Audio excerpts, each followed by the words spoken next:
Voilà, merci. Je vais donner la parole successivement à Joël Bouffiez, Cédric Arcos et Marie-Pierre Sicard, adjointe au maire de Marie-Jossin d'Aix-en-Provence. Joël, je te donne la parole. Tu vois, je n'ai pas été long, en fait. Non, c'est un plaisir quand tu me donnes la parole.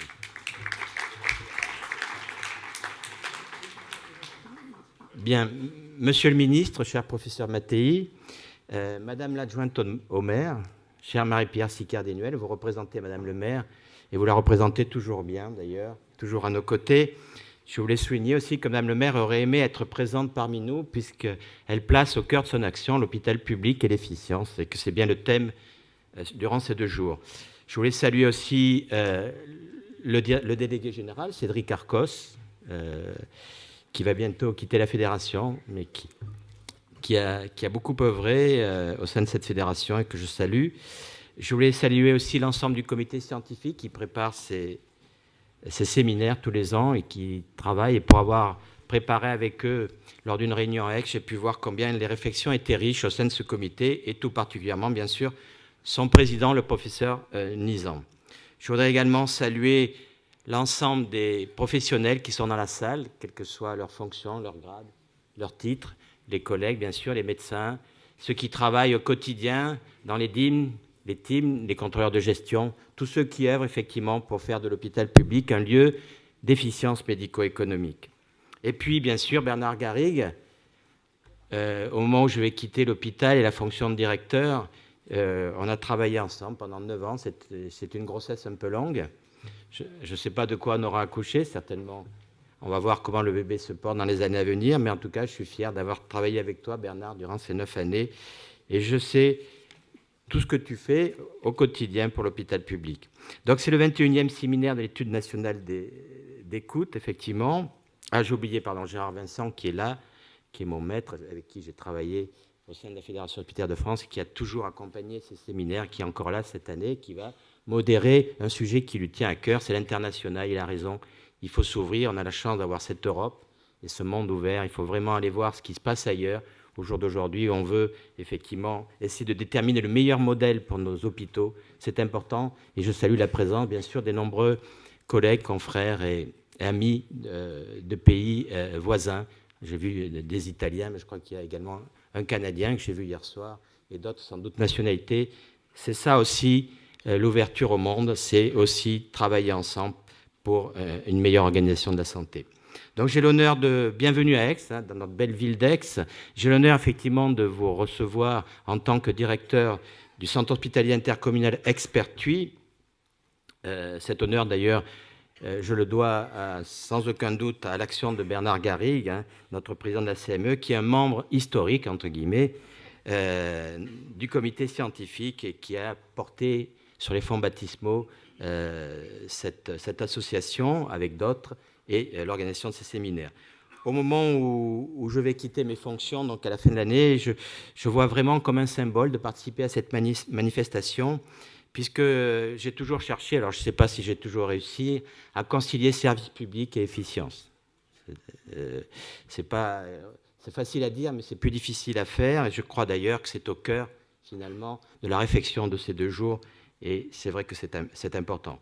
Avec Bernard Garrigue, nous avons ces dernières années aussi essayé de porter un projet territorial, très tôt d'ailleurs, il y a plusieurs années, avant les GHT, avant les CHT aussi, tout simplement parce que, et je sais que c'est aussi au cœur des réflexions de ce séminaire, nous estimons qu'aujourd'hui, il ne peut y avoir d'organisation de santé sur un territoire que s'il y a un lien entre tous les partenaires, quel que soit effectivement leur statut, public, privé, donc le monde libéral, mais aussi bien sûr les hôpitaux publics. Donc c'est ce que nous avons fait. Nous l'avons fait dans un contexte de financement qui est celui que nous connaissons, qui aujourd'hui, à mon sens, a besoin de réformes. Je crois d'ailleurs que je ne suis pas le seul à le dire, mais qui en tout cas a porté aussi l'évolution des hôpitaux ces dernières années, il faut le souligner. En tout cas, c'est ce que nous avons fait sur ce grand territoire qui va effectivement jusqu'au sud des Alpes, en passant par le nord des Bouches-du-Rhône et le sud du Vaucluse. Lors de la préparation de ce séminaire, donc avec les membres du comité scientifique, j'avais insisté sur le fait qu'au-delà de nos outils puissants d'analyse que nous devons mettre à la disposition de la décision médico-économique, il fallait donner du sens à tout ce que nous faisions. Parce qu'aujourd'hui, effectivement, même si nous disposons d'outils performants, même si nous avons effectivement des tableaux de bord complets, même si nous avons un contrôle de gestion et des éléments qui peuvent nous permettre de prendre les bonnes décisions, nous ne ferons rien si nous n'avons pas l'adhésion des professionnels. Et je vois également que cette question du sens, et je vois là le professeur Nizan avec lequel on a beaucoup discuté lors de cette réunion là-dessus, cette question du sens est au cœur aussi de ces 2 jours du séminaire, je trouve ça bien. Au-delà des chiffres, au-delà des tableaux de bord, il faut effectivement donner du sens à ce que nous faisons. Dernier élément que je voulais souligner, donc il se trouve qu'actuellement je fais un peu le tour des services des 7 hôpitaux que je dirige, puisque je vais partir, et je vais à la rencontre des professionnels, j'allais dire d'une manière un peu plus libre, un peu plus, entre guillemets, libérée, et j'écoute.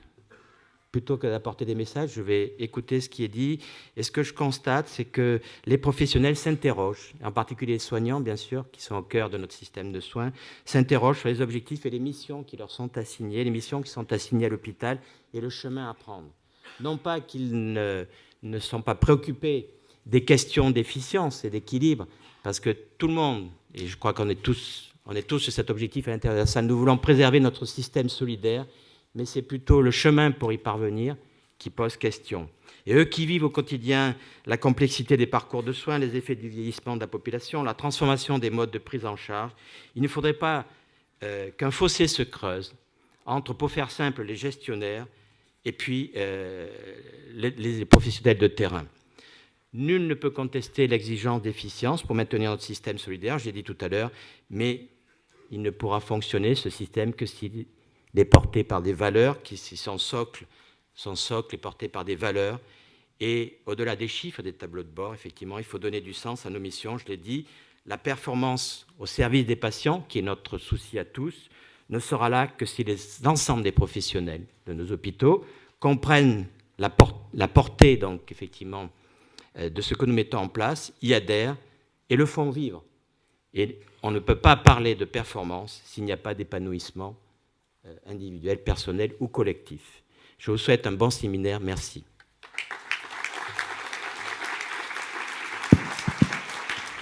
Merci beaucoup, Joël. Cédric Arcos, délégué général de la FHF.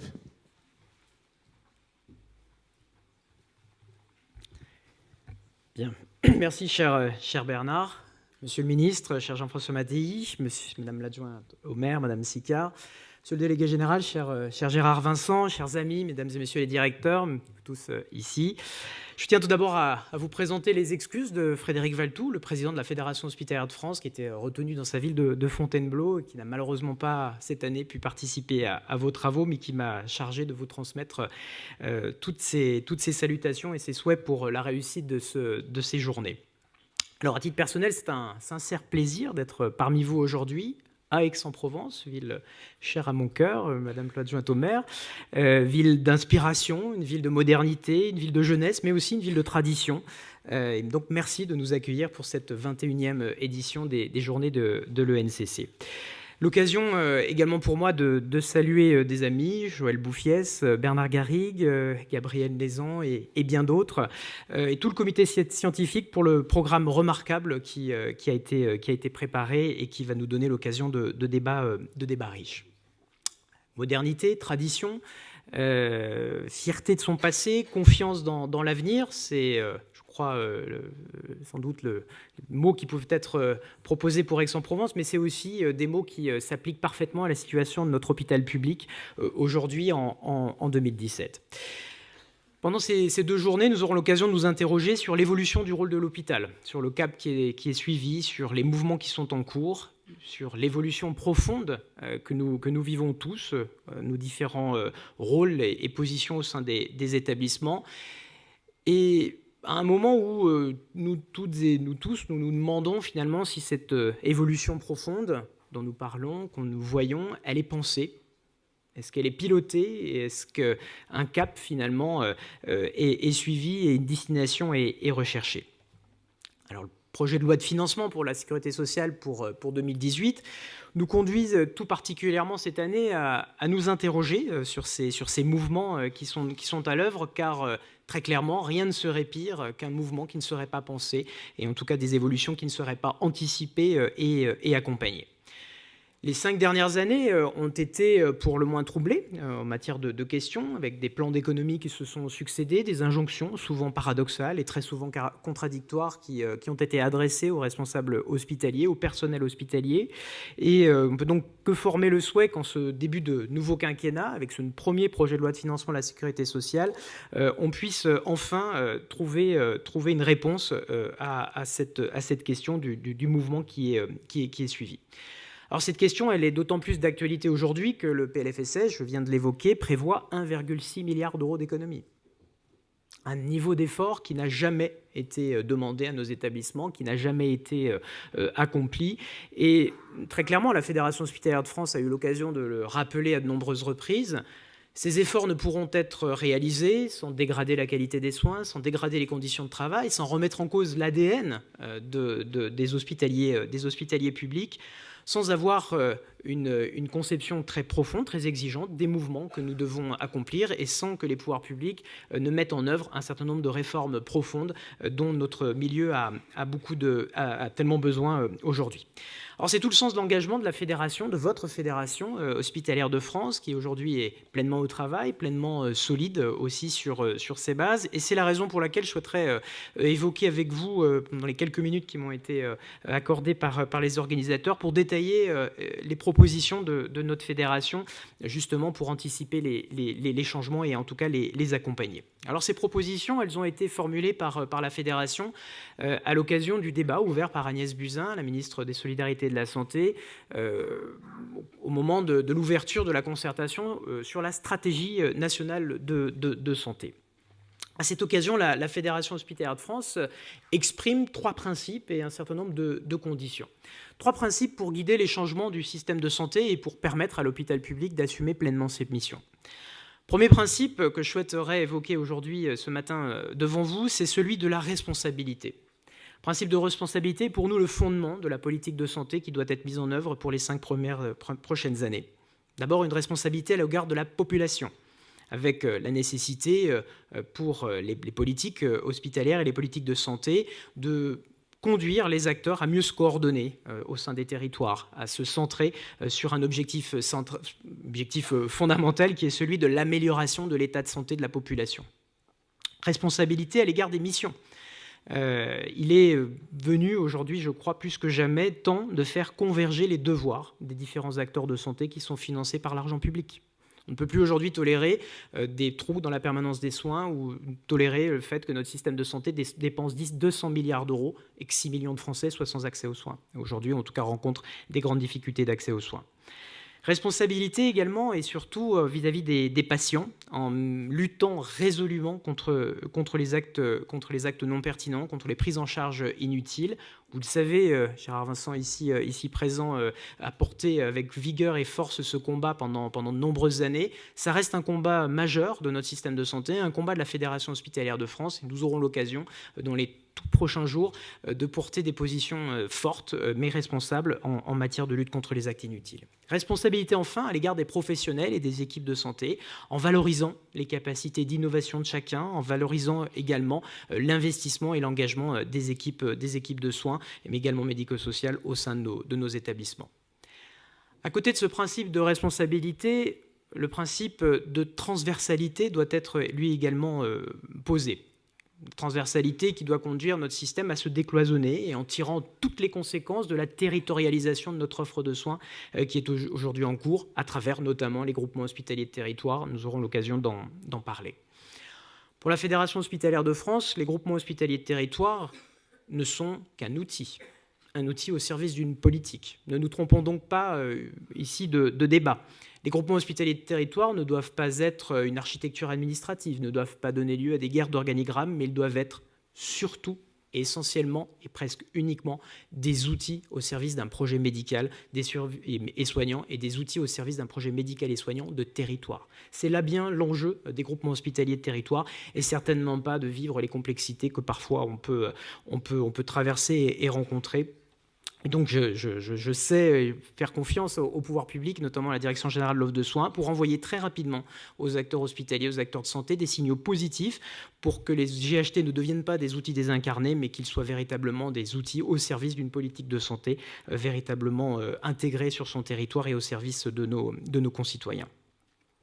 Au sein des GHT doit se décliner ce que la Fédération hospitalière de France a appelé le principe de responsabilité populationnelle, mais aussi doit se déployer une véritable politique ouverte sur son territoire. Clairement, l'hôpital souhaite s'ouvrir à la médecine de ville, à l'offre libérale de première ligne d'une façon générale, et les groupements hospitaliers de territoire ne doivent en aucun cas être un outil d'enfermement, mais bien un outil d'ouverture.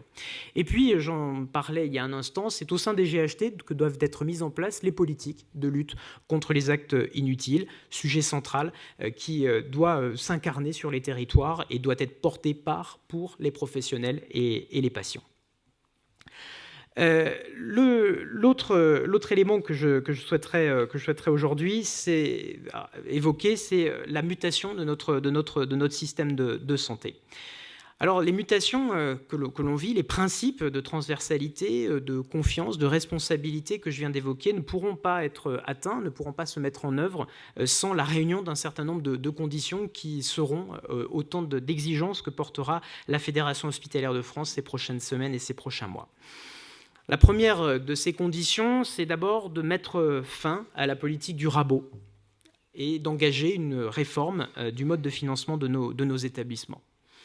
Alors que les choses soient très claires, la Fédération hospitalière de France ne participera pas à la remise en cause de l'outil tarification à l'activité. Ne prendront pas part effectivement à ce que Bernard Garrigue appelle le T2A bashing, puisque effectivement ce débat autour de cet outil n'a finalement aucun intérêt. Le seul débat qui compte, c'est celui de la politique de santé que l'on souhaite. La T2A n'est qu'un outil au service de cette politique, n'est qu'un outil de distribution des ressources, d'allocation des ressources. Alors évidemment, la tarification à l'activité, aujourd'hui, elle ne semble plus, dans son état actuel, dans sa mise en œuvre actuelle, pleinement adaptée à la politique de santé que l'on souhaite.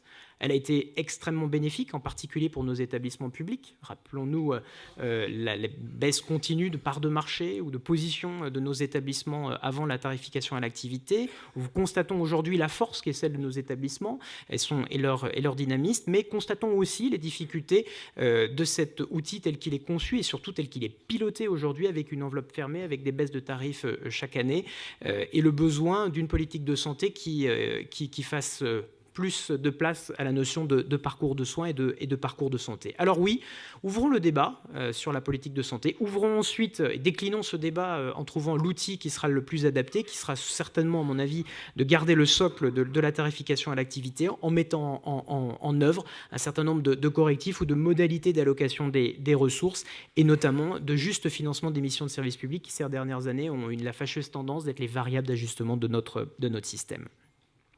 La deuxième condition de réussite, après la fin des économies au rabot et après la nécessité de réformer nos modalités d'allocation de financement, c'est le principe d'investir et d'innover. C'est la deuxième condition que je poserai ici. L'hôpital public, très clairement, n'est pas le problème de la France, comme on l'entend parfois. L'hôpital public ne coûte pas trop cher. L'hôpital public est la solution, en tout cas une partie de la solution, et il mérite qu'on investisse dans lui, dans ses équipes. Il mérite qu'on lui fasse confiance, et clairement, il sera, j'en suis intimement persuadé, à l'origine de nombreuses croissances, comme il est aujourd'hui pour notre pays. On doit faire donc de l'investissement dans le système de santé une priorité centrale, et également du soutien à l'innovation, un autre de ses principes cardinaux. Cette priorité a été rappelée au Premier ministre tout récemment et on peut donc d'abord apporter un point de satisfaction dans le grand plan d'investissement qui est en train d'être décliné et qui accorde à la santé une part qu'on aurait espéré encore plus importante, mais en tout cas une part non négligeable. Et ce soutien à l'investissement et l'innovation, il ne se fera pas non plus sans un soutien marqué et très fort à nos centres hospitaliers universitaires qui portent en eux une responsabilité toute particulière au sein des territoires et qui évidemment participent plus que conduisent une politique d'innovation de recherche en partenariat avec leur environnement bien entendu et avec les centres hospitaliers de leur territoire. La troisième condition de réussite de cette nouvelle politique, c'est évidemment, et je passerai malheureusement trop vite, une politique de ressources humaines qui soit repensée. Là aussi, nous ne pouvons plus aujourd'hui conserver à nos établissements leur attractivité, nous ne pouvons plus fidéliser nos personnels avec des outils qui ont plus de 40 ans. L'heure est venue, là aussi, de moderniser nos outils de ressources humaines, d'avoir les moyens d'intéresser, de valoriser ceux qui s'engagent le plus, ceux qui acceptent la territorialisation et ceux qui, effectivement, prennent des risques et ceux qui innovent, inventent, participent pleinement à la mission de santé publique de notre pays. Donc là aussi, des messages forts ont été adressés aux ministres concernés, en particulier à Gérald Darmanin, et on espère que les concertations autour du Forum Action publique 2022 permettront de reprendre un certain nombre de nos propositions. Et puis enfin, la dernière condition que je souhaiterais souligner, mais la condition majeure pour ce qui concerne la fédération et pour ce qui me concerne, c'est la nécessité de repenser la gouvernance de notre système de santé et de réaffirmer un principe simple, celui de la subsidiarité et de l'autonomie de nos établissements. L'ingrédient central de toutes les politiques qui doivent être mises en œuvre, c'est l'ingrédient de la confiance aux acteurs de terrain. Nous avez précédemment annoncé un choc de confiance. La réalité, c'est que nous avions plutôt vécu un choc de défiance. Alors aujourd'hui que nous avons de nouveaux interlocuteurs, qu'une ministre de la Santé qui connaît particulièrement bien les problématiques qui sont les nôtres, eh bien on attend beaucoup de choses pour repenser nos outils de régulation, pour engager un vaste mouvement de simplification, puisque là aussi, trop de retard a été pris sur ce champ. Simplification, confiance, ce sont des combats au quotidien, mais là aussi, il n'y a pas de parole, il n'y a que des preuves qui retiendront notre engagement. Et je souhaite ici tout particulièrement citer les combats qu'on mène actuellement en matière de contrôle de tarification à l'activité. On a pris des positions assez fortes grâce à toute la communauté hospitalière, en particulier Gabriel Nizan, Bernard Garrigue ici présents, qui ont permis de faire bouger les lignes dans un sens de simplification. Et puis un combat qui reste à mener, même si on a eu un des tout premiers signaux positifs, qui est celui des fameux CAQES, des contrats d'amélioration de la qualité en établissement de santé, où là aussi, on est loin du principe de simplification et on est loin surtout de la confiance aux acteurs de terrain et de la nécessité de porter une politique de qualité. Et puis, enfin, ce principe de confiance, il doit être porté sur les territoires, il doit aussi donner lieu à un rôle repensé de la part des agences régionales de santé qui doivent très clairement, ce n'est pas encore le cas aujourd'hui, tirer les conséquences de la territorialisation de santé, se recentrer sur des missions de pilotage, d'évaluation, d'accompagnement des acteurs, et qui doivent aussi, elles-mêmes, les agences régionales de santé, disposer d'un certain nombre de marges de créativité renforcées au sein des territoires, disposer de nouveaux outils, par exemple aussi pour être en capacité de mieux organiser la première ligne libérale. Voilà, mesdames et messieurs, le programme que propose la Fédération hospitalière de France, décliné de sa plateforme politique, les positions qu'elle a d'ores et déjà prises avec les nouveaux responsables politiques, les positions qu'elle continuera à prendre dans le débat public. Ce qui est en jeu, c'est l'engagement de la transformation de notre système de santé, de son évolution. L'hôpital public n'a cessé d'évoluer depuis son histoire, c'est dans ses gènes, c'est dans son ADN. Je sais qu'il continuera évidemment à porter haut les missions de service public, à évoluer et surtout à offrir à ses personnels, et en particulier aux patients, des conditions d'accueil, des conditions d'exercice qui soient à la hauteur des ambitions que lui porte notre pays. Je vous remercie.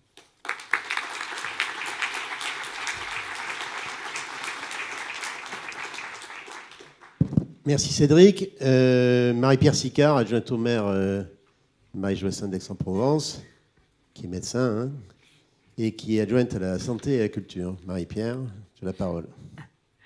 Bonjour.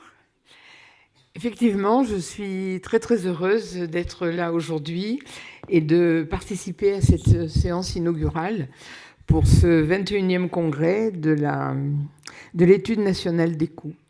Alors je pense que vous aimez beaucoup Aix-en-Provence puisqu'en fait c'est la 3e fois que vous venez. La première chose que je voulais vous dire, c'est que je voudrais excuser notre maire, Madame Marie-Joassaing, qui est aussi présidente de la communauté de territoire. Marie-Joassaing est extrêmement impliquée dans la vie de la ville d'Aix-en-Provence, mais particulièrement dans la vie de l'hôpital. Elle est toujours à mes côtés. Elle a eu l'élégance de me donner la présidence de ce conseil de surveillance par délégation. J'ai aussi la présidence du conseil de surveillance de l'hôpital de Montperrin. Tout ça pour vous dire comme je suis impliquée dans la vie de la santé de la ville. Mais Marie-Joassaing a été particulièrement performante. Vous savez que l'hôpital d'Aix, nous sommes en train, avec le Copermo, de pouvoir réaliser un agrandissement de l'hôpital. Et au moment où on demande aux collectivités territoriales, on demande aux municipalités d'être de plus en plus présents dans leur système de santé, Madame Joissains a débloqué 30 millions d'euros pour accompagner le Copermo. L'État a donné 15 et Madame Joissains a donné 30. Si je me permets de vous donner ces chiffres, c'est pour vous montrer comme nous avons la chance à Aix-en-Provence d'avoir un maire qui est extrêmement investi dans la politique de santé. Alors aujourd'hui, vous allez travailler sur l'évolution des missions de l'hôpital et sur son financement. Je pense que dans cette évolution, chacun a sa place. Si les malades viennent à l'hôpital, c'est sur le nom d'un médecin, d'un chirurgien, d'un service qui est performant. Et je voulais particulièrement féliciter mon ami Bernard Garrigue, qui est président de la commission médicale, pour que de ma part, il transmette ses félicitations à tout le corps médical de l'hôpital, parce qu'il ne faut pas oublier que les médecins viennent sur un nom, sur la réputation d'un service. Mais je voulais aussi associer le fait qu'un hôpital ne peut fonctionner sans d'excellents administratifs. Et à l'hôpital d'Aix, nous avons eu la chance, depuis 9 ans, mon cher Joël, tu travailles à mes côtés, et nous arrivons à mener une politique en confiance, dynamique. Mais je suis convaincue que l'intérêt de votre congrès aujourd'hui, c'est d'avoir su mettre ensemble tous les acteurs, c'est-à-dire les acteurs de la santé, avec les médecins, tous les soignants, mais aussi les acteurs administratifs qui sont ô combien nécessaires, que ce soit toutes ces personnalités qui travaillent dans la dynamique du financement, les DAF, toute la stratégie. Je pense qu'un hôpital fonctionne bien quand il y a ces deux pilotes qui le managent. L'objectif de votre congrès, j'ai feuilleté rapidement, j'ai vu qu'en fait, il fallait avoir une perception commune des enjeux et savoir, dans chaque hôpital, identifier ses faiblesses et ses atouts. Sur l'hôpital d'Aix, c'est exactement dans cette façon que nous aimons travailler. L'hôpital est en pleine mutation. Moi qui ai eu la chance de travailler dans les hôpitaux pendant de très nombreuses années, alors je m'aperçois que j'ai oublié quelque chose que j'aurais dû faire du début. C'est de dire avec un grand sourire un très gentil bonjour à mon ami Jean-François Mattei. Jean-François a été mon collègue pendant de très nombreuses années à l'hôpital d'Aix. Nous avons travaillé ensemble à la faculté.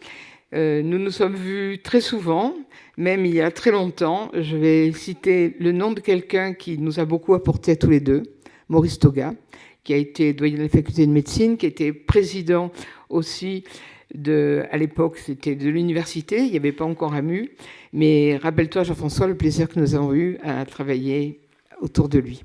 En tout cas, merci Jean-François d'être venu nous dire un petit bonjour à Aix aujourd'hui. Et dans ces remerciements, je voulais aussi associer quelqu'un que je ne connaissais pas personnellement, mais j'en avais tellement entendu parler que tout à l'heure, monsieur, quand vous êtes venu me dire bonjour, j'ai tout de suite eu l'impression de vous connaître. C'est Gérard Vincent. Donc je suis ravie que vous soyez aussi aujourd'hui à Aix-en-Provence. J'aurais dû commencer par cela, mais finalement, mon dynamisme et mon envie de parler de l'hôpital a été plus fort. Alors l'hôpital d'Aix, je pense que c'est un hôpital exemplaire. Exemplaire parce qu'il a su évoluer, prendre tout à fait la conscience de la dynamique des nouveaux enjeux. Et quand on se rend compte, vous avez dit tout à l'heure, monsieur, que vous aimiez Aix-en-Provence. Donc je vous remercie. Pour moi, Aix-en-Provence a un charme, une harmonie et un dynamisme que toutes les autres villes de France vous envient.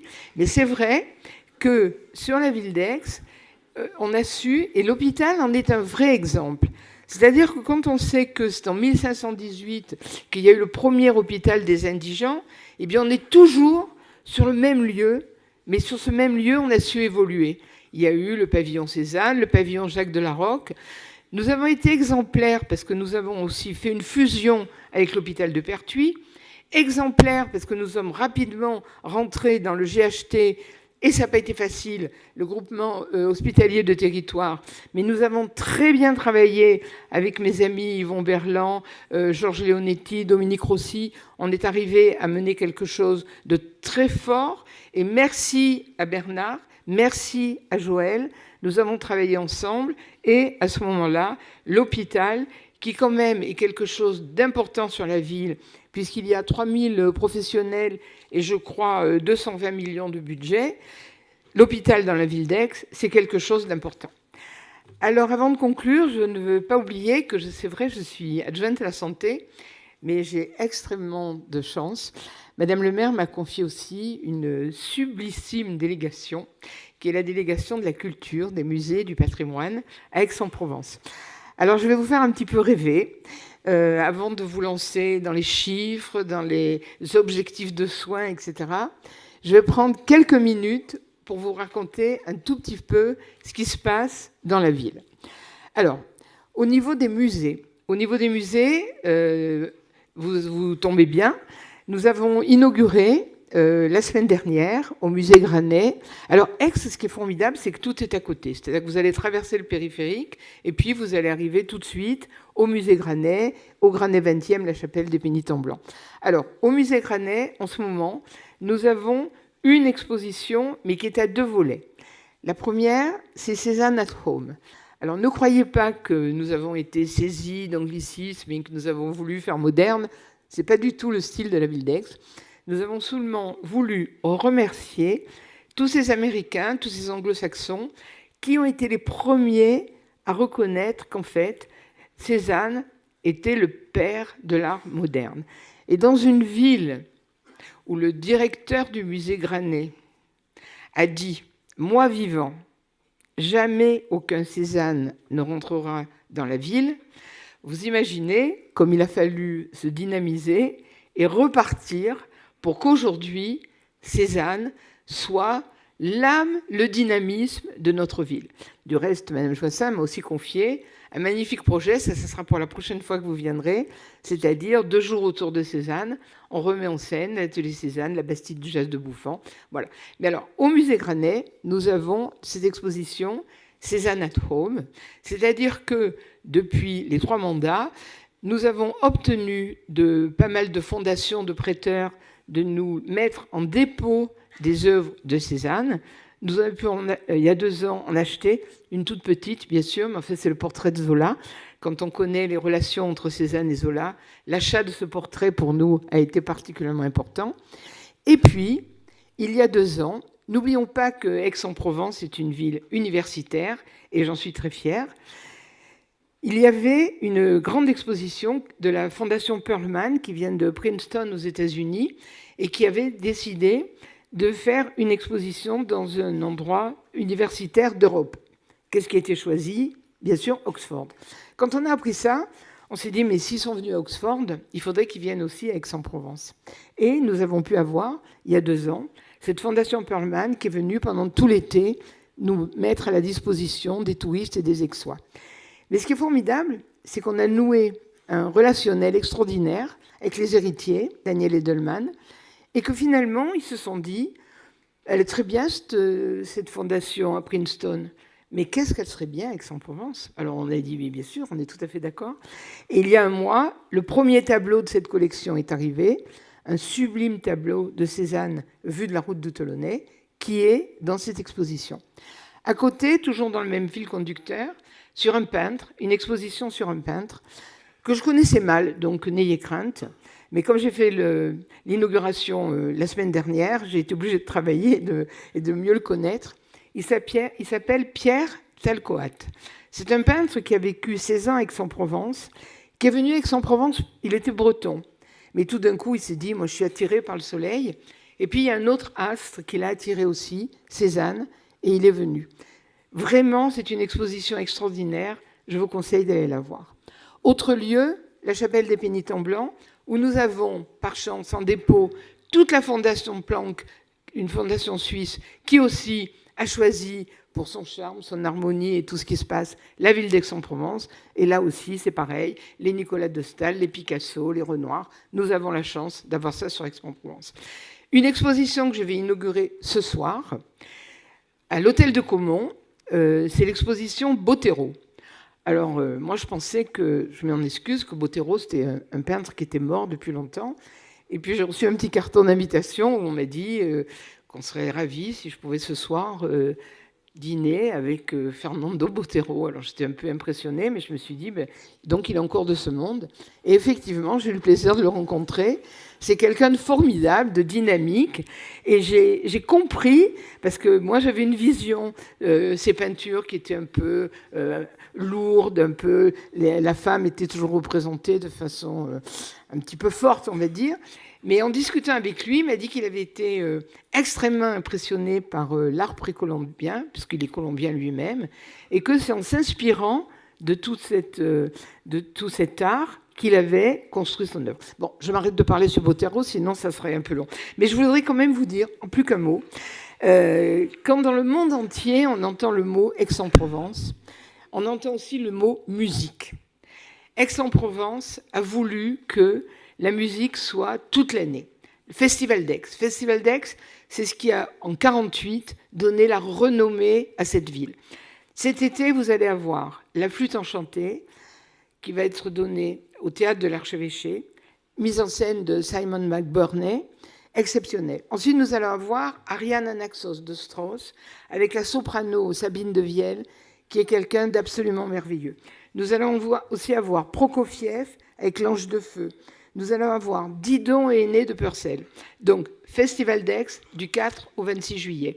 Mais nous avons eu la chance aussi d'avoir un mécénat exceptionnel avec la Banque CIC qui nous a créé le Festival de Pâques. Et chaque année, pendant 15 jours, nous avons un festival de musique classique cette année qui va avoir lieu du 26 mars au 8 avril. Et là, avec Renaud Capuçon, avec Hélène Grimaud, avec Martha Argerich, enfin, nous avons toute une dynamique autour de la musique. Puisque je parle de musique, en conclusion, je voulais vous dire que dans cette symphonie de l'hôpital, il y a un trio qui doit jouer une harmonieuse partition. Ce trio, bien sûr, c'est les médecins, le président de la commission médicale, et Bernard, tu joues parfaitement ton rôle de soliste. À côté, deuxième soliste, le directeur de l'hôpital, Joël Bouffiès. J'en dirai pas plus parce que je suis vraiment triste que Joël nous quitte, mais enfin, on a passé des tellement bons moments et je pense qu'on aura l'occasion de se retrouver. Mais merci Joël pour tout ce que vous avez fait. Et la troisième personne qui joue aussi en solo, c'est le politique. Il ne faut surtout pas oublier que pour que la partition soit harmonieuse, il faut que ces trois solistes aient du plaisir à jouer ensemble. Et là, c'est ce qui se passe sur l'hôpital d'Aix. Et donc, c'est là-dessus que je voulais conclure. Je vous remercie.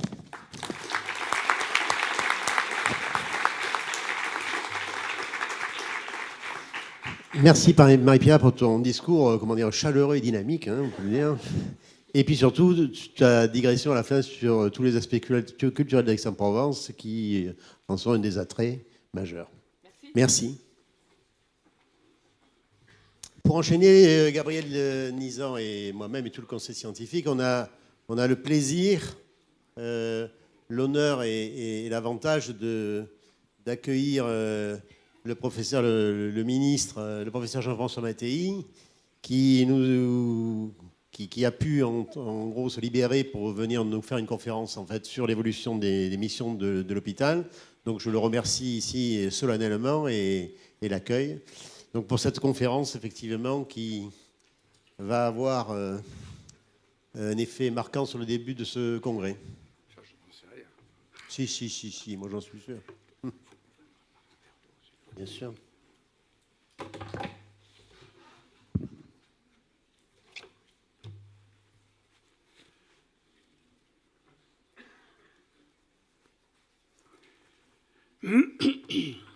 Je vais me mettre là-dessous. Merci. Bien, Madame l'adjointe au maire d'Aix, chère Marie-Pierre, Monsieur le président de la commission médicale d'établissement, Monsieur le directeur de l'hôpital du Pays d'Aix et Monsieur le délégué général de la FHF, Mesdames, Messieurs les organisateurs, chers amis hospitaliers, singulièrement Gérard Vincent, complice de je ne sais plus combien d'années, Mesdames, Messieurs, c'est véritablement un grand bonheur de vous retrouver. Vous le savez, je suis d'abord un hospitalier, heureux d'avoir servi l'hôpital durant de très longues années. Et comment ne le serais-je pas? Reconnu par tous, l'hôpital demeure une magnifique institution dont nous pouvons être fiers et à laquelle nous nous identifions pleinement. Et pourtant, au cours des 3 dernières décennies, du fait de contraintes financières et réglementaires croissantes, d'une évolution technologique fulgurante, du fait aussi de la pénurie de personnel associée à la réduction du temps de travail, d'une perte d'attractivité aussi, un malaise croissant s'est progressivement installé. On a même pu parler du désenchantement de l'hôpital, qui, notons-le au passage, correspond aussi à un certain désenchantement de la société tout entière. Pour tenter d'y remédier, les réformes hospitalières se sont régulièrement succédé, sans même qu'il soit donné à chacune le temps de faire ses preuves, traduisant l'absence de vision à long terme et l'incapacité de faire des choix stratégiques durables dans une société qui, c'est vrai, évolue tellement vite que des projets apparaissent obsolètes avant même d'être livrés. À titre d'exemple caricatural, dès son inauguration en 1974, j'ai commencé de travailler à l'hôpital de la Timone, dans un service dont le dernier étage avait été conçu pour les enfants tuberculeux. Toutes ces chambres étaient disposées au sud, avec une terrasse ensoleillée toute la journée, en prévision de longs séjours. Eh bien, la maladie ayant quasiment disparu, aucun enfant tuberculeux n'y a jamais séjourné. Un second étage était prévu pour les maladies quarantenaires, avec des ascenseurs directs et moult sas d'isolement. Il n'en a jamais reçu aucune. À croire que le temps des projets ne correspond pas toujours au temps de la vie. Par souci d'éthique et de déontologie, je ne souhaite pas me livrer à une analyse comparée des orientations choisies lors de telles prétendues révolutions hospitalières. Nous pourrions d'ailleurs nous y perdre, quand au contraire le but est bien de tenter de s'y retrouver. Peut-être est-ce pour cette raison que vous m'avez demandé de revenir aux sources des missions de l'hôpital et de me pencher sur leur évolution. J'ai commis l'imprudence d'accepter. Car le sentiment s'impose que tout est dit, redit, voire même ressassé à l'envi. Livres et rapports sur le sujet s'entassent à longueur de rayonnage, des références innombrables envahissent Internet. Toutes les questions posées aujourd'hui le sont depuis des décennies, on pourrait même dire des siècles, avec des titres évocateurs, tels que « Réflexion pour l'hôpital »,« L'hôpital de tous les défis » ou « Les missions de l'hôpital », objet du rapport en 2008 de Gérard Larcher, alors président de la FHF et aujourd'hui président du Sénat. Dans un tel contexte, vouloir traiter des missions de l'hôpital, c'est accepter de se répéter, de renoncer à toute originalité, de vous expliquer ce que vous savez mieux que personne. Et pourtant, vous avez raison de vous poser la question. Car c'est dans cette réflexion qu'il faut se ressourcer, si l'on veut donner à l'hôpital tout son sens et l'établir comme une des priorités de notre société. L'hôpital doit rester pour tous ce repère qui rassure et permet d'espérer. C'est cela qu'attend la population de l'hôpital. C'est à l'hôpital qu'on se rend lorsqu'on souffre, qu'on est traité pour sa maladie, qu'on se bat contre la mort pour continuer de vivre. C'est souvent à l'hôpital que débute la vie et qu'hélas, elle se termine aussi. L'hôpital est ce repère qui rompt la solitude et crée un lien social entre le malade et ceux qui le soignent. Et pour toutes ces raisons, tout bien réfléchi, je considère que l'hôpital n'a qu'une seule véritable mission. Une seule véritable mission, une mission d'humanité. Cette mission surplombe toutes celles que l'on évoque classiquement, car l'hôpital doit d'abord protéger l'humanité des hommes quand elle est mise à l'épreuve par la maladie et la souffrance ou qu'elle est menacée par des techniques envahissantes ou des budgets contraignants. Qu'il s'agisse des classiques missions de soins, de formation, de recherche et d'innovation, la mission d'humanité doit être le fil rouge permanent. Si tout change autour de nous, l'humanité de l'homme reste le point fixe qui doit nous guider. Je considère donc aujourd'hui la mission d'humanité comme la préoccupation essentielle qui doit éviter à l'hôpital de se perdre. Et c'est pourquoi je voudrais m'y attarder. D'ailleurs, un rapide survol vérifie que l'histoire de l'hôpital raconte l'histoire des hommes et de leur organisation sociale, fondée sur ce premier souci d'humanité. D'abord, l'humanité exprimée par la charité chrétienne, hospitalité, hospice, hôpital, hôtel-Dieu, ont véritablement structuré le mouvement hospitalier dès le XIIe siècle. Ces premiers hôpitaux avaient surtout la vocation d'accueillir, lieu d'hébergement, de réconfort, d'accueil, de soins pour les pauvres, les malades, les femmes en couche et les abandonnés. Toutes les plaies du paupérisme s'y entassaient, car à cette période, les établissements spécialisés n'existaient pratiquement pas. Au XVIIIe siècle, l'État vient à s'inquiéter du maintien de l'ordre social et donne la priorité à la sécurité. Il faut mettre à l'écart les insensés, les vagabonds, les gens sans aveu, les enfants abandonnés, les manchots, les gens estropiés et même les fainéants. C'est l'édit du grand renfermement de 1656 que Michel Foucault a identifié comme une rupture majeure dans l'histoire hospitalière. Mais pour autant, le souci d'humanité n'est pas loin, car tous les pauvres mendiants dans leur diversité ne sont pas abandonnés, ce qui entraîne les premières mesures de classement raisonné, car s'il faut protéger la population, il faut aussi tenter de trouver le remède approprié à ces différentes situations. Et au XVIIIe siècle, Rousseau, Diderot, l'abbé Prévost, parmi d'autres, l'expriment nettement. La communauté doit prendre en charge les plus faibles. L'humanité s'impose à nouveau comme le souci premier. Pendant la Révolution, les révolutionnaires ambitionnent, grâce à la médecine, d'assurer le progrès du genre humain.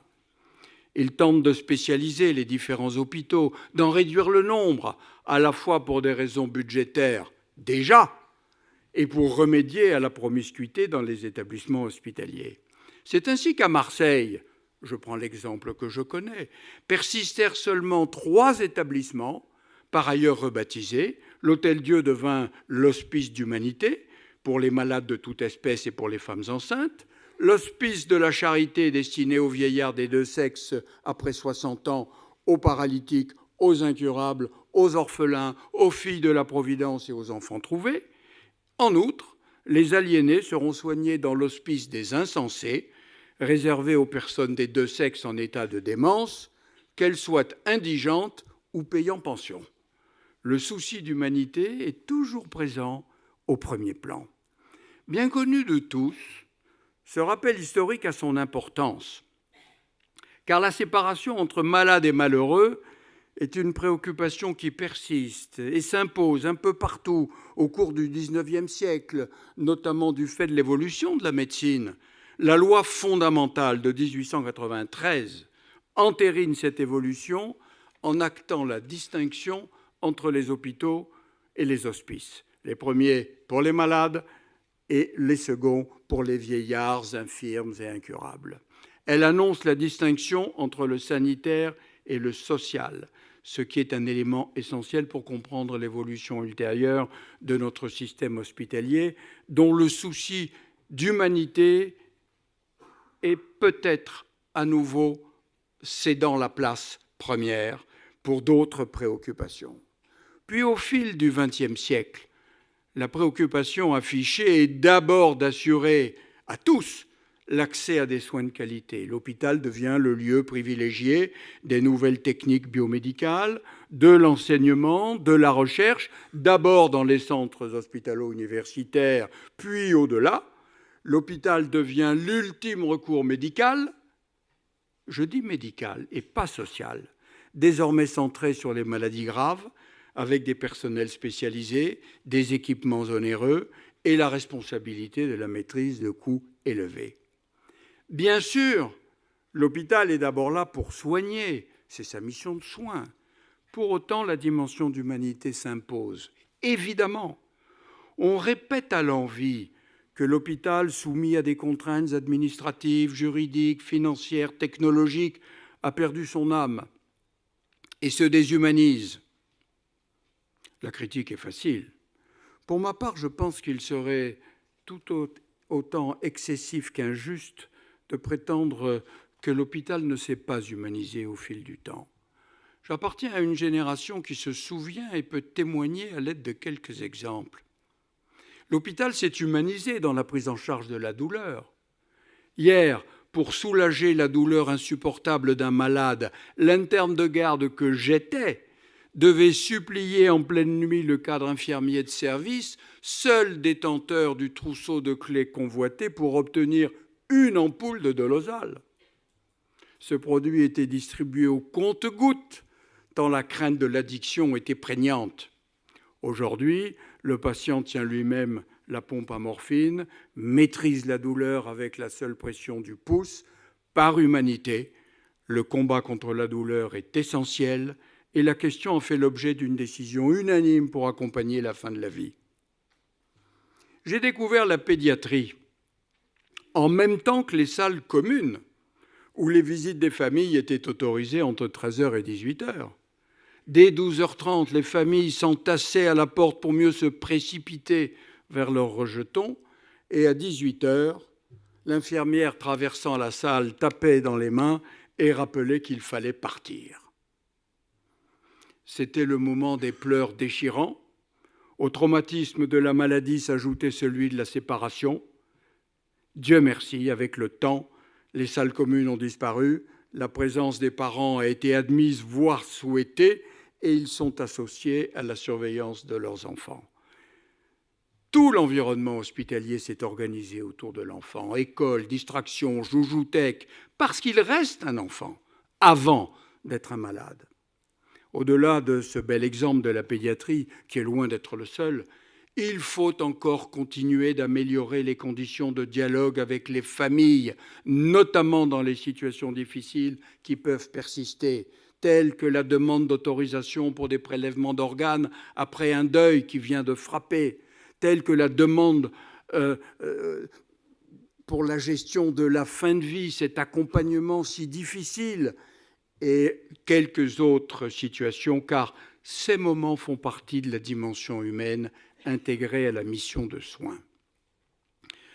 Il y a quelques années encore, la rencontre des visages, si bien décrite par le philosophe Emmanuel Lévinas, entre celui qui appelle à l'aide et celui qui se présente pour aider, n'était pas une référence habituelle. Je n'en avais jamais entendu parler. Elle est devenue réalité.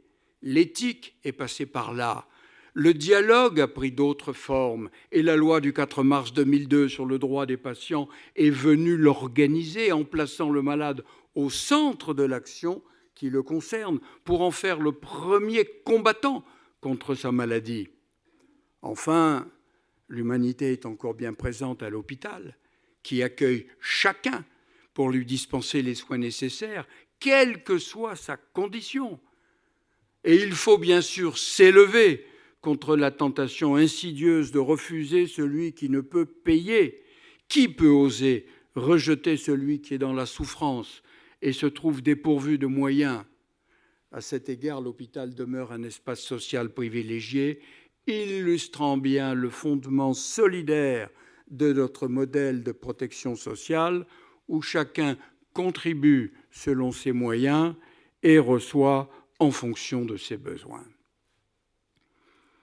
Mais si dans son organisation interne, la dimension humaine s'est grandement améliorée, voilà que l'hôpital affronte une nouvelle révolution à laquelle il n'est pas suffisamment préparé. Il était un lieu d'hébergement où l'on donnait des soins. Il devient un lieu de soins avec de moins en moins d'hébergement. Le risque de séparation du soin et du social devient alors réel si l'hôpital n'accorde pas toute l'attention nécessaire à celui qui franchit sa sortie. Pour moi, le devoir de soin est aussi un devoir de non-abandon. Et pourtant, les choses ne vont pas d'elles-mêmes. Contrairement aux Français animés par leur fond d'humanisme, pour exprimer la différence entre médical et social, les anglo-saxons possèdent deux mots distincts, le cure et le care. Le cure rappelle notre curatif et désigne le soin en ce qu'il traite. Le care, qui évoque notre charité, la racine commune étant caritas, signifie prendre soin et accompagner. Il correspond à notre préoccupation sociale. Ces deux mots de cure et care valident la séparation du médical et du social qui procède de la philosophie utilitariste d'essence anglo-saxonne. Pour ma part, je considère que c'est une erreur, car la vie humaine est un tout. Et je préfère donc la référence essentialiste, plus latine, fondée sur la valeur de la dignité humaine. J'estime qu'en toutes circonstances, s'agissant de la personne humaine, quand on a fini de soigner, il reste à prendre soin. Je suis convaincu que nous ferions fausse route en déconnectant ces deux types de prise en charge. Or, j'ai pu souvent le constater. Une fois le diagnostic porté, le traitement entrepris, les patients, personnes précaires comme les autres, ne restent pas à l'hôpital, ce qui est logique. Certes, le besoin d'accompagnement social n'est pas nié, mais c'est une affaire différente qui n'est plus du ressort de l'hôpital. On la confie à d'autres, mais sans toujours vérifier que la continuité de la prise en charge est véritablement assurée dans les meilleures conditions. D'expérience, je peux vous l'affirmer, nombre de personnes ne trouvent pas le secours suffisant au sortir de l'hôpital alors qu'elles sont confrontées à des problèmes graves qu'elles ne peuvent gérer seules. Et pour illustrer ce propos, je voudrais citer quelques exemples face auxquels je me suis trouvé confronté dans mes différentes vies, hospitalières bien sûr, mais aussi politiques, locales, nationales et humanitaires avec la Croix-Rouge. Ce sont ces constatations répétées qui ont forgé ma conviction. L'hôpital n'accorde pas assez de place à la continuité de sa mission sociale dans l'accompagnement des patients qui en sortent. Le cas des malades en situation de précarité et atteints de VIH/SIDA est exemplaire. Une fois le diagnostic fait et le traitement entrepris, le patient peut quitter l'hôpital avec un rendez-vous de suivi. Mais quelle vie entre deux hospitalisations pour ceux qui sont dans la pauvreté ou isolés? Quels moyens de s'assurer de la correcte observance de la thérapeutique, d'une alimentation équilibrée, du maintien du lien social pour éviter d'aggraver l'exclusion? Pour répondre à de pareilles situations, l'humanitaire, oui, l'humanitaire, m'est apparu comme une école d'innovation pour l'hôpital de demain. La Croix-Rouge française a organisé dans une dizaine de pays africains une réponse globale autour d'unités appelées centres de traitement ambulatoire. Ces centres associent une activité de dépistage, une consultation médicale, un hôpital de jour, un laboratoire et les services d'une psychologue, d'une nutritionniste et d'une assistante sociale. En amont, les bénévoles de la Croix-Rouge font de la prévention, notamment pour les maladies sexuellement transmissibles, et l'éducation à la santé. Et en aval, ils s'assurent de la bonne observance thérapeutique, de la bonne nutrition et de la non-exclusion familiale. Le succès de ces structures est manifeste car elles répondent aux besoins de la prise en charge globale de ces patients. Et ayant oublié cette règle de base que la personne est une dans sa vie, je crains que nous n'ayons davantage, nous, de difficultés à suivre les différentes étapes du parcours de nos patients, car ces étapes manquent trop souvent de liens entre elles. Autre exemple, l'hospitalisation à domicile, dont je sais que vous parlerez, est certainement une excellente formule lorsqu'elle est possible. Mais que fait-on quand la personne n'a pas un domicile, ou lorsque le logement ne se prête pas à la prise en charge d'un malade, ou encore lorsque la personne vit seule? Trouve-t-on toujours la place dans un service de soins de suite? La réponse est encore non. C'est souvent une errance qui commence, d'un lieu à l'autre, fonction de l'éventuelle disponibilité d'un lit ici ou là, mais pas de la priorité d'un voisinage de proches susceptibles de rendre visite tous les jours au malade pour l'entourer et assumer une présence réconfortante. Les soins de suite correspondent à un réel besoin pour de nombreux malades qui ne peuvent être correctement pris en charge chez eux. Je sais que la transformation des lits de court séjour sous-occupés en places d'hébergement médico-social ou places de soins de suite est commencée. Je sais que les choses ont changé et commencent à se développer, mais il faut davantage. Il faudrait un plan spécifique d'ampleur pour mieux assurer la continuité de la prise en charge des malades. Plus la durée des hospitalisations sera brève et plus les soins de suite seront nécessaires. Il est donc urgent que l'hôpital s'organise pour sortir de ces murs. Le transfert d'un patient devrait aller de soi selon un parcours maîtrisé, intégré, connu et balisé, en veillant à garder la proximité de ses proches sous la responsabilité d'un coordonnateur de soins. Je n'avais pas du tout appréhendé cette difficulté pendant ma vie hospitalière, précédant mon expérience à la Croix-Rouge. Or, à la Croix-Rouge, j'ai découvert les difficultés incroyables des patients quittant l'hôpital alors qu'ils ne sont même pas encore autonomes.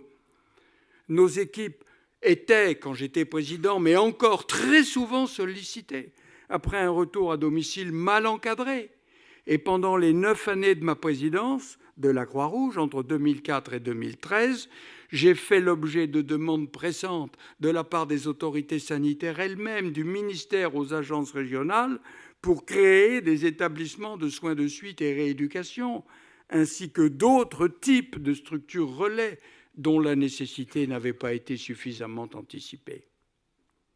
Dans le domaine de la psychiatrie, peut-on dire que l'hôpital répond toujours aux besoins de notre société? Je ne le crois pas. Le volet social n'est fréquemment pas assuré dans des conditions satisfaisantes. Je sais tous les efforts déployés, les difficultés inhérentes à ce type de pathologie. Pourtant, je peux l'attester, là encore, avec une longue expérience de la Croix-Rouge, que les malades mentaux se trouvent très nombreux en prison et sous les ponts. Je les ai rencontrés en ces lieux, parfois atterrés par leur parcours, autant que par leur discours. Environ 17 000 détenus sur près de 70 000 personnes incarcérées en France relèveraient de l'hospitalisation et non pas de la détention, selon François Besse, coordinateur de l'Observatoire international des prisons. De fait, plus d'un quart des détenus présentent des troubles et des maladies psychiatriques graves. Or, l'hôpital doit pouvoir agir différemment. Pour preuve, l'action entreprise par l'assistance publique Hôpitaux de Marseille en lien avec l'ONG Médecins du Monde et la Croix-Rouge pour démontrer que certains malades psychiatriques pouvaient être accueillis et installés dans des logements urbains dédiés avec un accompagnement thérapeutique leur permettant de se réinsérer dans la cité. Je pourrais encore citer bien d'autres situations, comme la fin de la vie par exemple. Heureusement, de belles initiatives voient le jour à cet égard. À quelques encablures d'Aix-en-Provence, la maison de Gardanne est une structure qui sait entourer, accompagner ceux qui livrent leur dernier combat. Dès lors que leur douleur est prise en charge, qu'on prend soin d'eux, qu'ils sont accompagnés et écoutés, plus aucun ne renouvelle son éventuelle demande initiale d'euthanasie. Il en faudrait beaucoup plus, associant la lutte contre la douleur, les soins palliatifs, l'accompagnement des mourants, avec la précieuse contribution d'équipes mobiles et l'engagement bénévole aguerri pour se rendre à domicile et assurer ce devoir d'humanité. Moi, je pourrais encore évoquer le douloureux problème de la toxicomanie. Les toxicomanes ne trouvent décidément leur place ni à l'hôpital, ni dans le secteur social. Certes, les soins hospitaliers pour les cas d'overdose sont parfaits, mais après, c'est une autre aventure émaillée de récidives. J'ai été adjoint au maire de Marseille pour la lutte contre le sida et les toxicomanies. J'ai eu en charge comme ministre de la Santé la mission interministérielle de lutte contre les toxicomanies et je vous parle d'expérience. Sauf à perdre toute sa logique, le soin ne peut se passer d'assurer un accompagnement social qui prend toute sa place vers le retour à l'autonomie. C'est encore un devoir d'humanité. Ces exemples, il y en a beaucoup d'autres, m'ont convaincu qu'il s'agit d'une question centrale pour notre système de soins. Quelle que soit la prouesse technique, il ne peut y avoir de performance que si le suivi humain n'est pas pris en charge comme il se doit. D'ailleurs, c'était déjà la première recommandation du rapport Larcher, cher Gérard Vincent. Je cite, « Aménager les relations entre le monde hospitalier et son environnement pour mieux répondre aux besoins des patients et assurer la continuité des prises en charge. » Fin de citation. C'est dans cet état d'esprit que nous avons imaginé le premier plan cancer de 2003. Évitant la critique ressassée de l'hospitalocentrisme, ce plan a été construit autour de la personne malade, de l'hôpital de référence, bien sûr, aux équipes soignantes œuvrant dans les quartiers, les campagnes isolées. C'est toujours le patient qui est au centre. Toute l'équipe pluridisciplinaire s'organise en réseau pour assurer l'accompagnement du patient, dont je rappelle qu'il est l'acteur premier du combat livré contre sa maladie. Ce modèle a fait ses preuves et il sera transposé à beaucoup d'autres pathologies, dont les maladies chroniques. Il est tellement plus humain.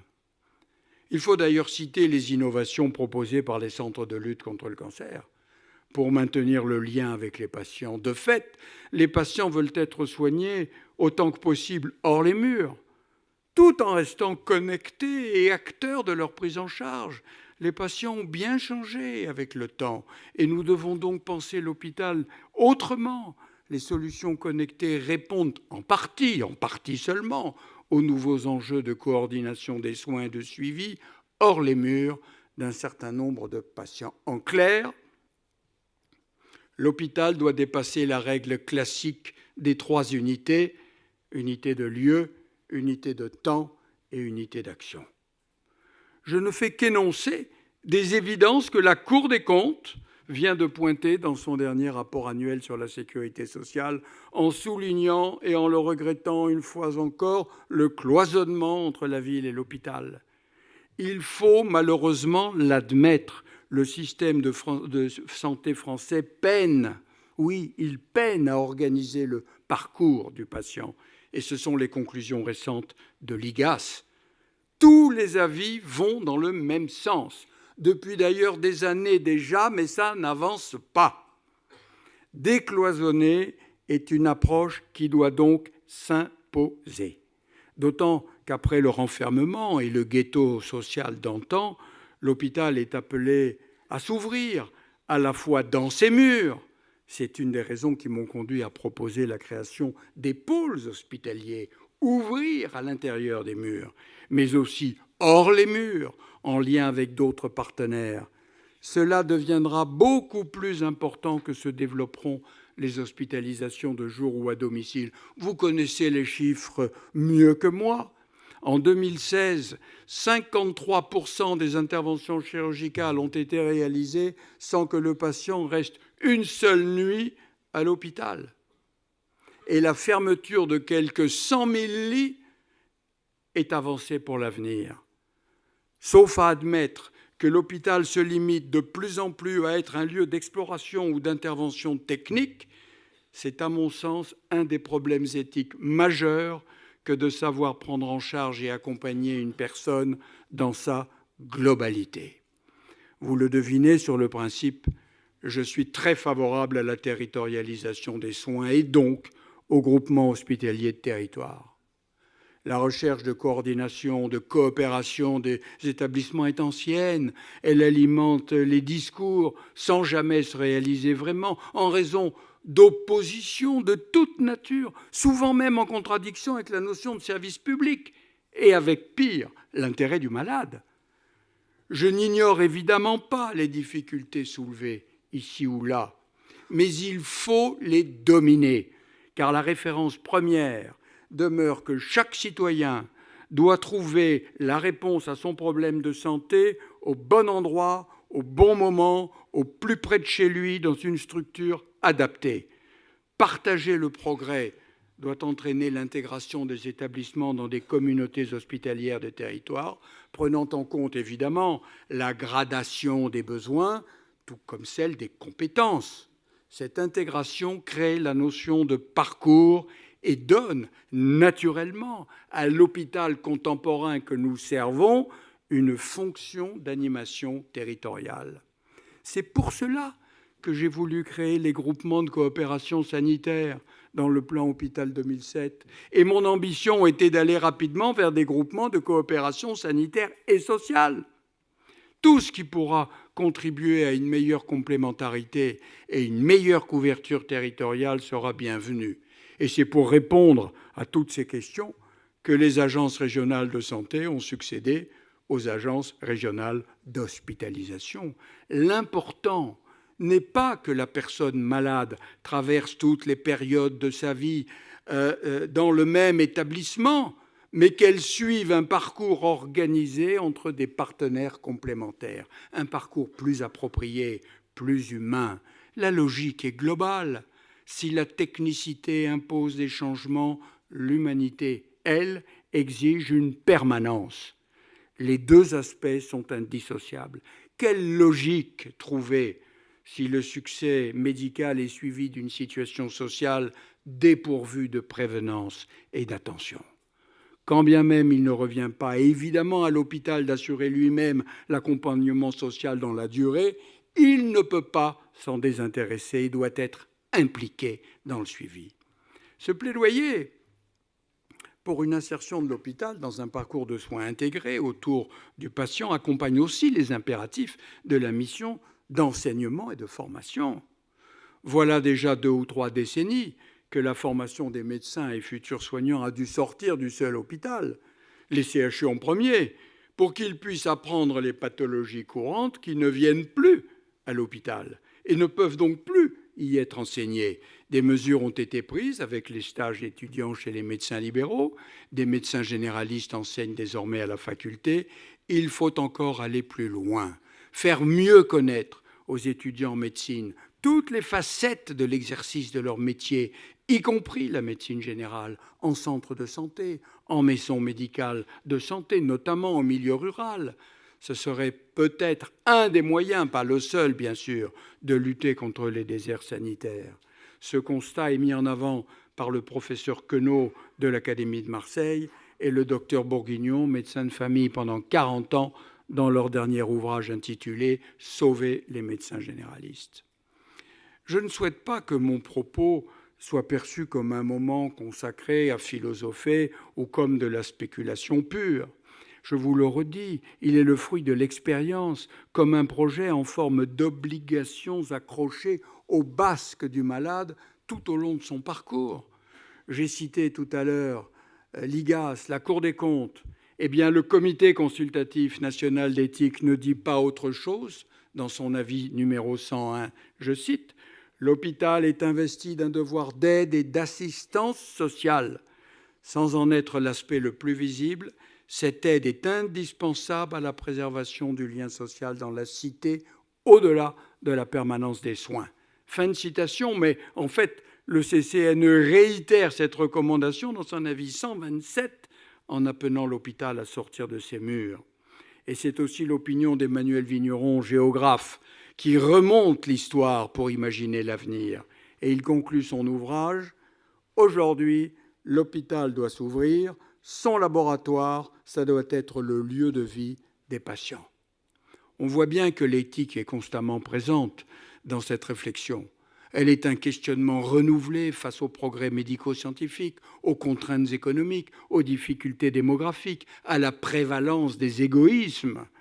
La seule réponse est bien de revenir à l'homme comme unité de toute action, à l'homme dans toutes ses dimensions, physique, morale, sociale. Et cela est d'autant plus important que je voudrais aborder à présent la mission de recherche et d'innovation. Cette mission est enthousiasmante pour l'hôpital public, qui est par excellence un lieu d'invention de la médecine, qu'il s'agisse de découvertes proprement médicales ou de mise au point de pratiques et de modes de prise en charge. Si j'ai souhaité axer mon propos sur la mission d'humanité, c'est parce que je suis convaincu qu'elle va devenir plus importante que jamais avec l'évolution rapide des nouvelles technologies dites technologies convergentes. Ce sont elles qui accompagnent les mouvements de pensée transhumanistes et post-humanistes, qui suscitent un double sentiment d'admiration, mais de crainte. Quand l'inattendu et l'impossible sont là, à portée de main, quand l'exploit peut devenir quotidien, il est normal que surgisse une série de questions, toutes issues de la nouvelle conscience éthique.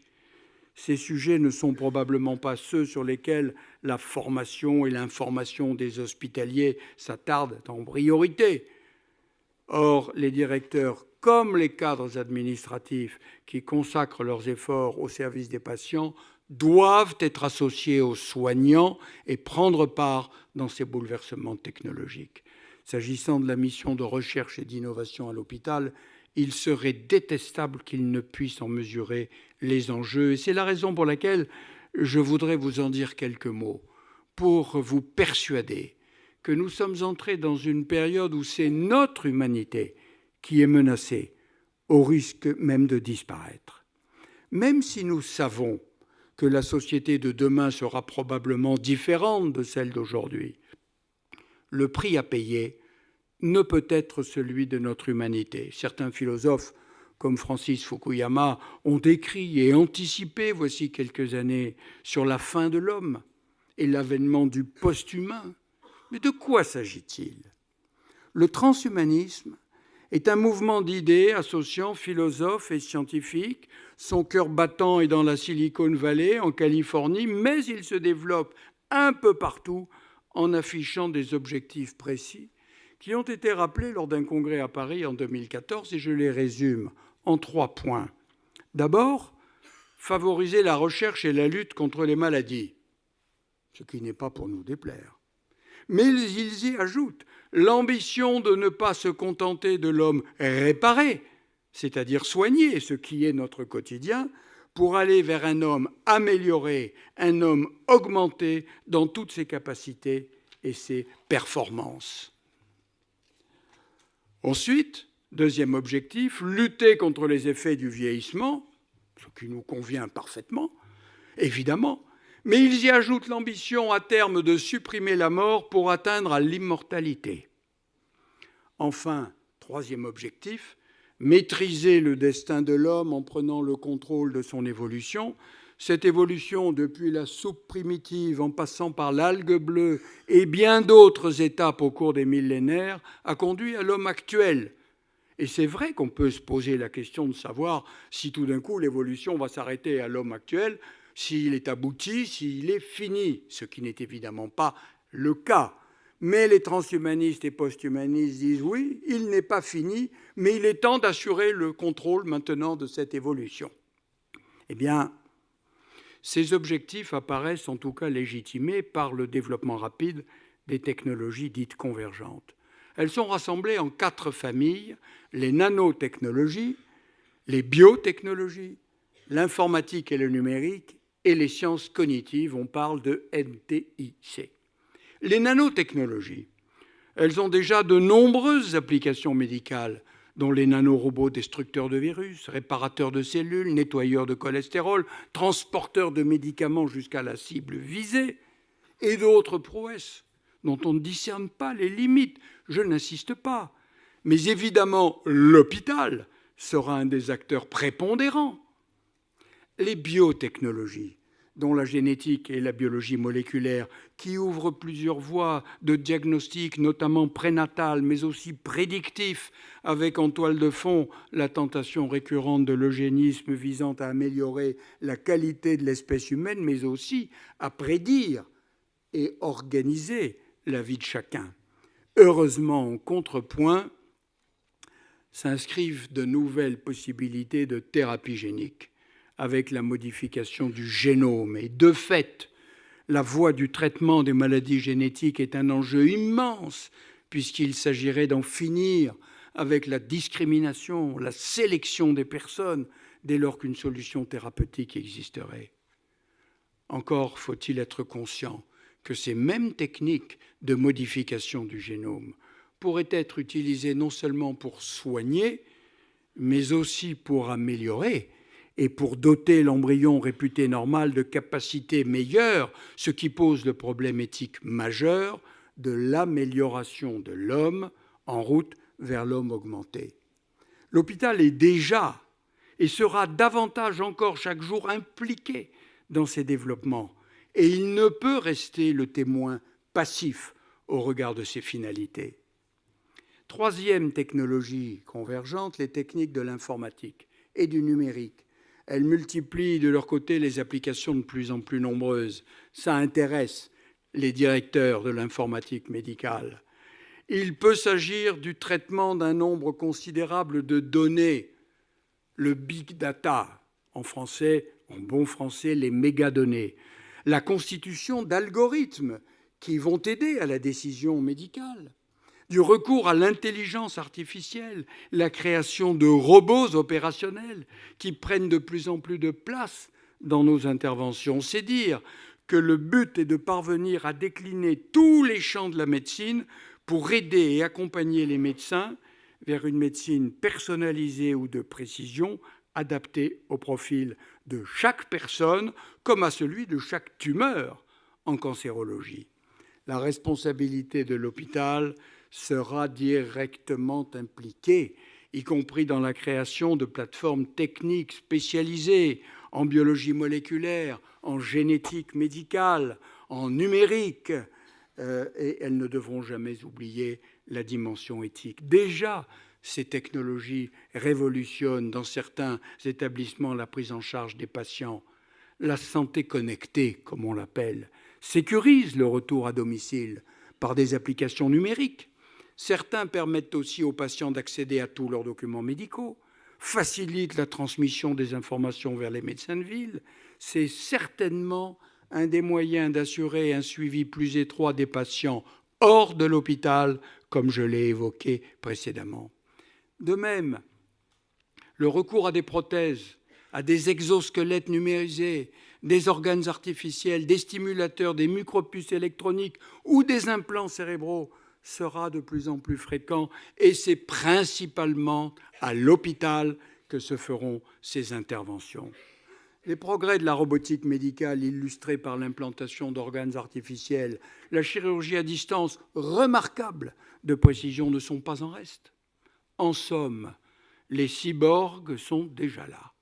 Ils ont bel et bien pris place dans nos vies. Le mot fait peur, mais il traduit simplement le fait que l'homme et la machine peuvent se trouver associés et même fusionnés pour permettre une vie de meilleure qualité.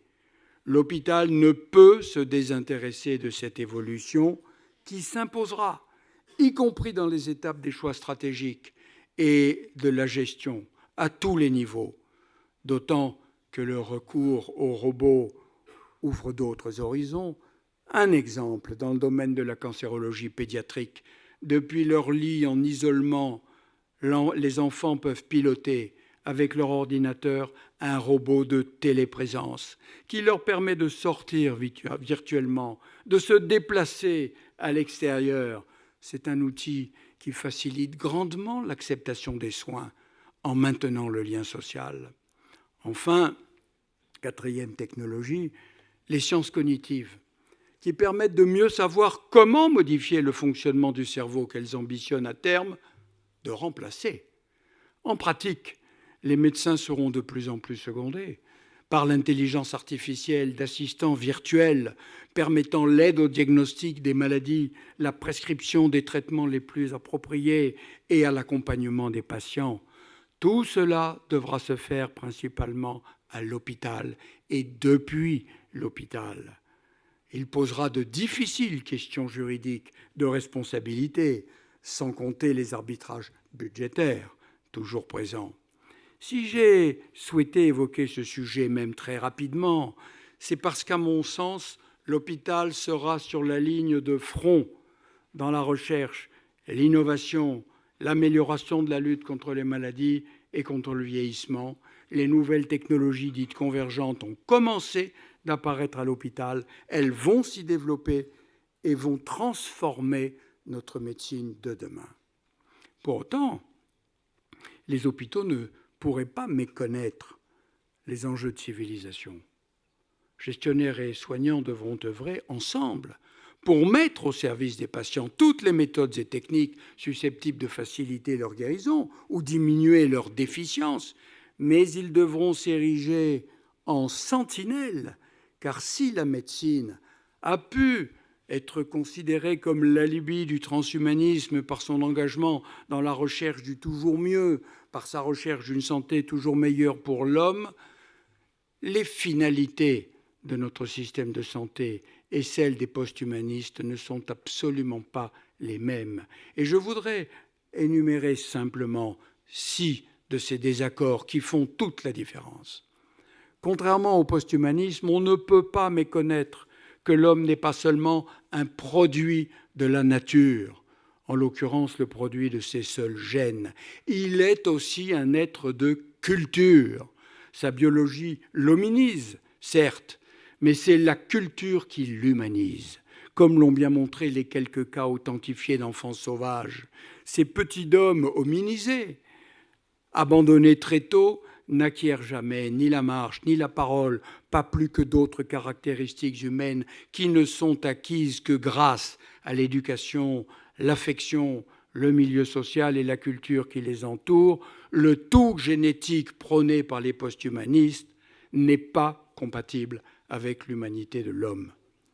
Deuxième désaccord, on ne peut méconnaître non plus que le coût de ces nouvelles technologies d'amélioration de l'homme en dehors des indications médicales ne relèverait pas de la solidarité nationale et profiterait donc surtout à ceux qui pourraient se les offrir, induisant la création d'une nouvelle hiérarchie entre les hommes.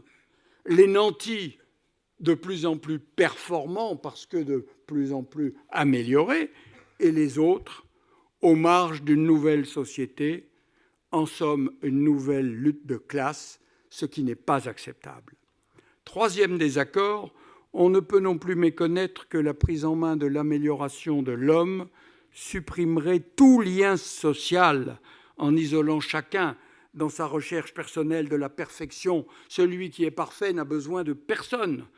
Or, c'est la fragilité qui crée le lien social, en ce qu'elle conduit à solliciter de l'aide ou à proposer d'en apporter. C'est le lien social qui tisse notre société, ce que les post-humanistes n'ont évidemment pas le souci de retenir. Quatrième désaccord, On ne peut pas méconnaître davantage que l'immortalité aurait des conséquences tellement inhumaines qu'elle enlèverait tout sens à la vie.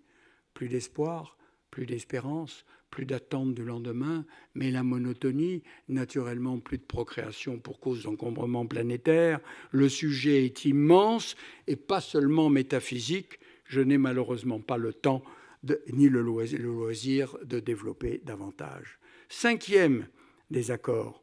On ne peut pas méconnaître que l'objectif final des post-humanistes est de télécharger le contenu de nos cerveaux sur des supports informatiques et d'abandonner nos corps devenus inutiles et d'ailleurs source de tous nos maux, ce qui est aux antipodes du souci qui anime la médecine et donc l'hôpital. Envisagez-vous seulement un instant la vie sans le corps, sans les désirs, sans les plaisirs, sans les séductions. Et nous ne pouvons pas, nous, les médecins, mais les humains plus largement, accepter cette idée de quitter notre corps. 6e désaccord, on ne peut méconnaître enfin que la biologie et toutes les technologies qui seraient utilisées pour contrôler l'évolution ne peuvent être retenues comme seul mode de pensée.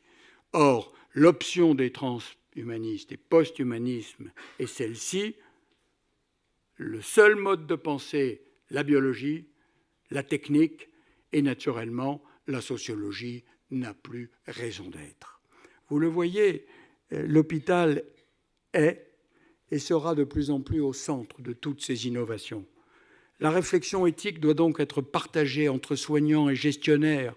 L'hôpital ne doit pas se laisser enfermer dans les seules missions matérielles, même si elles sont essentielles. C'est pour cela que j'ai voulu centrer mon propos sur sa mission d'humanité, à la fois pour le soin, l'enseignement, l'innovation. L'hôpital doit s'adapter, sortir de ses murs, s'ouvrir sur ses territoires, coopérer avec d'autres structures selon un partage des tâches et de compétences bien conduit. Il doit veiller au constant respect de la dignité de l'homme. La santé est une politique régalienne de l'État et les hôpitaux sont des acteurs majeurs dans ce domaine.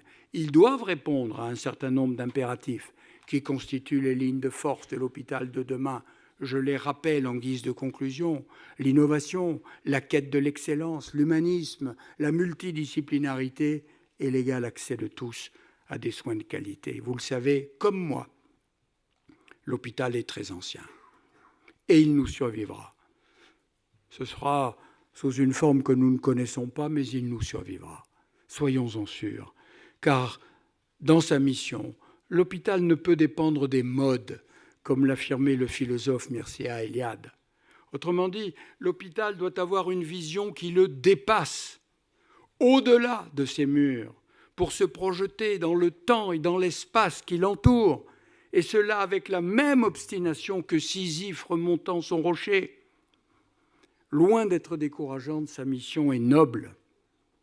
Bien sûr, il faut se réjouir des progrès, mais à condition d'en rester les maîtres et ne pas accepter que la technique utilise l'homme comme un instrument du progrès.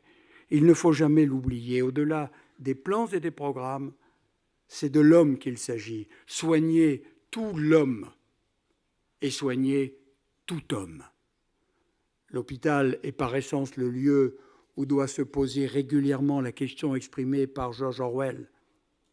Quand on me présente quelque chose comme un progrès, je me demande avant tout s'il nous rend plus humains ou moins humains.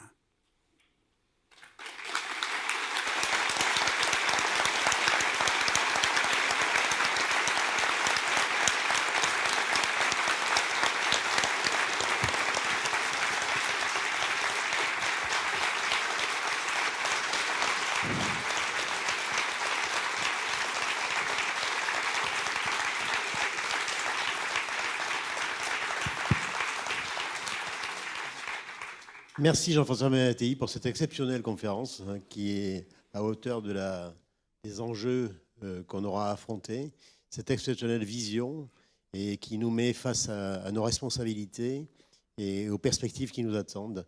Merci, nous avons donné un peu d'optimisme dans les situations difficiles au fond que nous traversons. Merci encore.